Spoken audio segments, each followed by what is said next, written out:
Hello, everyone. It's me, Dear Joe, your modern day Dear Abby. I am a lady that's worn many hats.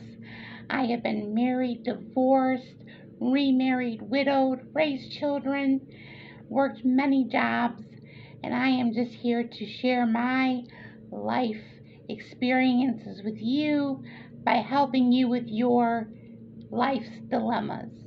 So go ahead and write to me, and I will get back to you anonymously. And you can feel free to like and subscribe and help my channel grow so I can keep helping other people.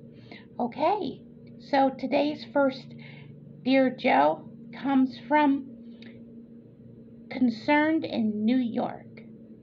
And Concerned in New York writes, Dear Joe, I have a 14-year-old son that has recently come to me to let me know that they feel like they are transgender and that they wanted to start the process of a sex change, and they wanted to start identifying as a girl instead of a boy, and they want to change schools and do all these radical life, adjustments to, start living what they feel that they should be. And I'm really heartbroken over this. Religiously, I feel it's wrong. And it's just, I'm a single parent, and I know that them being 14, it's almost like, do they really know what they want? Are they really sure who they are? And I just don't know how to go about helping them without making them feel like they're not loved or accepted, as they are. I don't want to break them down further because they, society is, it's hard for kids in general, let alone if you feel like you're different. So, Dear Joe, could you please help me? Okay, Confused in New York. Well, let me start off by saying this. Let your son know how much you love him. I'm sure you do, because he came to you with this, and that wasn't easy for him to do, I'm sure. And secondly, I would not go along with, helping him change his sex. And that is because he is only 14 years old. And in 4 more years, which, right now, that seems like forever to him. But for you and I as adults, we know that 4 years goes by pretty quickly. And in 4 more years' time, he'll be a legal adult. And if between now and then he still wants to change his sex and start living his life as a woman instead of a man, well, then there's just nothing you can do to stop him. But at the same time, it won't be upon your conscience that you are helping him actually do this for religious purposes and just for your own peace of mind, because I do not believe that a teenager is fully mentally capable of saying, I want a total sex change.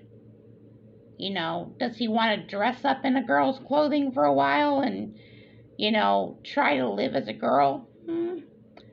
Maybe. That would be very hard for me to accept also. And as far as changing schools to do so, well, that's something you really need to think about, and pray about as a parent. You said religiously speaking that you were against it, so I would definitely have to be in prayer about that. Um, Obviously, if he goes to school now as the young man that he is, if he went to the same school and just showed up as looking like a girl one day, obviously that's not going to bode over very well. So it's really upon you to decide as a parent, how far do I let him go with this? And before you allow him to take any step in this direction, I would definitely seek some outside counseling for him and for the two of you together. That way, you can also get the support you need while you're trying to support him and helping him with what he needs. I know it's not going to be an easy road either way. If you say no, absolutely not, you are not going to dress like a girl, you are not going to take hormones, you are not getting a sex change, blah, blah, blah. If you are completely closed off about it, that's going to make him rebel all the more because that's just what teenagers do. Okay?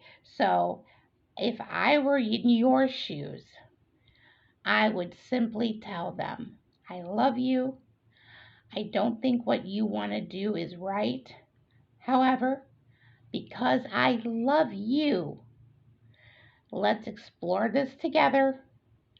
Let's go talk to a professional who knows how to deal with these things. And I'm going to pray about it. And no, I'm not going to allow you to take hormones and go get a sex change, before you're 18 years old. That's going to be something you're going to have to go and do on your own, if you still want to do that. In the meantime, let's just try to figure this out together, who you feel you really are and why. Why do you feel this way? Why are you unhappy being a man? Why do you feel that being a woman is who you really should be? Because I believe that God doesn't make mistakes and He made you a man for a reason. Okay? So that is where I am at with that, um, concerned in New York. And you have every right to be concerned. I appreciate you reaching out to me for that, with that. I would definitely, go that avenue. Because it is difficult to be a teenager. It's difficult to be a kid these days. And there is so much of that out there with all the different types of, gay, lesbian, bisexual, transgender, pansexual. There's all kinds. And like I said, it would be confusing for anyone, okay? Trying to figure out who you are. And the best thing you can do is love the person. You don't have to agree with what they want or are doing, but just love the person. And that'll go a whole lot farther than the negative. Okay? All right, concerned in New York. I certainly hope this has helped, and you can always get back to me if you need to talk further. Okay? Thank you. Our next Dear Joe comes from Making It in Ohio. And Making It in Ohio says, Dear Joe, about 6 months ago, I inherited a good sum of money. And ever since then, people in my life are just constantly nagging at me for money. Could you help me with this? Could you buy me this? Oh, hey, could I borrow a couple $1,000? Oh, hey, let's go do this big vacation to Disney World and let's take, all the family and let's just live it up. Come on, man, you've got the money. It must be nice to be rich. And I just feel really hurt by all this because, the majority of these people hardly ever spoke to me before. And now all of a sudden it's like, oh, I'm their very best friend. And I know it's just because of the money. And it is hard for me to say no. I do say no to a lot of it because it's just ridiculous. But I've also helped out quite a few people who I thought I wouldn't help. So, dear Joe, what can I do about this? How can I set, a healthy boundary and not have to just pack up and run away like I really want to do? Because I do love my home and my life where I'm at. Okay, making it in Ohio, here's what I've got for you. Money is the root of all evil, and money changes people, and money makes the world go round, as they say, because everything in life, it needs money, except some fundamental basics. One is love, because, love cannot be bought. Cannot. Happiness, true happiness, cannot be bought. Yes, momentary happiness can be. Buying somebody a new car or a house or giving them a bunch of money. Yeah, that's going to give them momentary happiness. But that's not true inner happiness. Okay?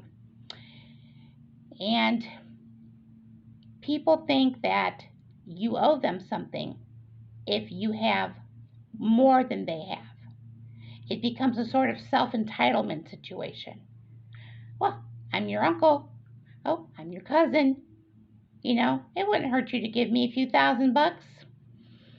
Well, okay, but if the role was reversed, are they going to give you a couple $1,000? And of course, most of them will say, well, yeah, of course I would. But would you? And I'm not saying helping is wrong. But what I'm saying is there's a difference in helping the need and supporting the greed. If I ever came into a large sum of money, I would do my best not to tell anyone about it.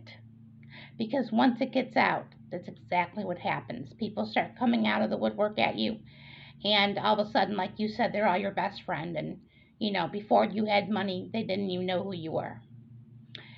So, if I were you, if you have helped the ones in your life that you truly wanted to help, that no question about it, you were going to help these people, okay, be done with it. It's called, you're going to have to take a stance and just stick to it. The next time somebody comes to you, just say, so and so, I know you're my family. And that's never going to change, money or not. But I've helped a lot of people now, and I have got to hang on to what I've got left. Otherwise, I'm going to end up broke. And I'm sorry, but I can no longer help. If you have a serious emergency, and by serious I mean a life and death situation, I will do the best I can for you. But as far as just coming to me because you want to put an addition on your house, or you want a new truck, or you want a vacation, no, I'm sorry. Those days are done. And if they get mad at you, well, you know what? They'll just get over it because they weren't talking to you before, right? So what difference does it make if they don't want to talk to you now? So, excuse me. Stand firm. That's the only way you're going to stop